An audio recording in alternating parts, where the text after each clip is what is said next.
An important theme that the Secretary mentioned is a very similar theme to what we saw in the poll, and is that Rhode Islanders want to have as many options as possible to access their vote. So I'm trying to see who has the, okay, so Ms. Kelly has the poll where we can see that, in fact, in the 2020 elections, we saw a very even split of how Rhode Islanders voted.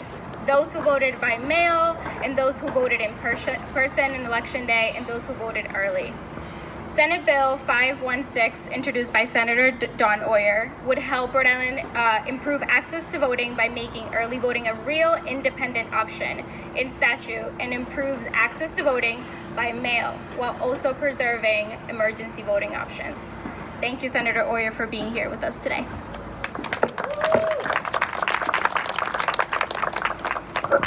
Thank you so much. And thank you to the coalition for putting this event together. And thank you as well to Secretary of State Gorbea for your words and for being here today. And also thank you to my my Senate colleagues who are here today, and as well as the sponsors of the legislation.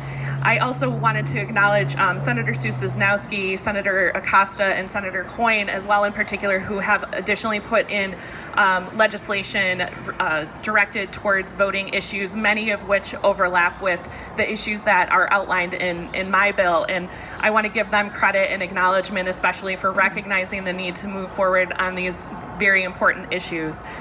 Voting, it's a critical pillar of our democracy. Free and fair elections, that means that we have the trust and the faith that when we go to the polls, the elections are held fairly, that we have the freedom to exercise the vote for the candidate that we choose. That's the only way that people will have confidence in our system.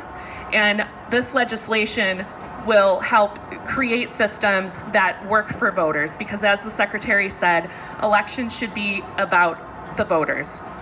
We learned a lot of things about our country, both good and bad, from the pandemic.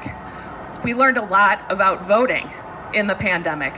We held 4 elections over the course of the pandemic. Many of the things that are outlined in this legislation are things that were done by executive order or by court order during the pandemic. They worked. There's a national conversation to combat the big lie, as it's called, that the Republicans are putting forward. We know that that's not true. We know that we had the safest, most secure, highest participation election cycle during a pandemic. That's something to be proud of.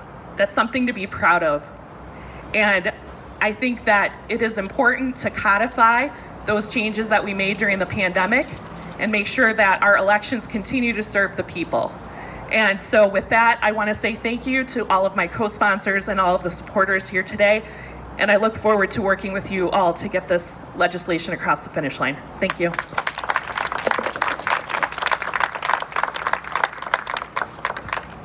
Thank you, Senator.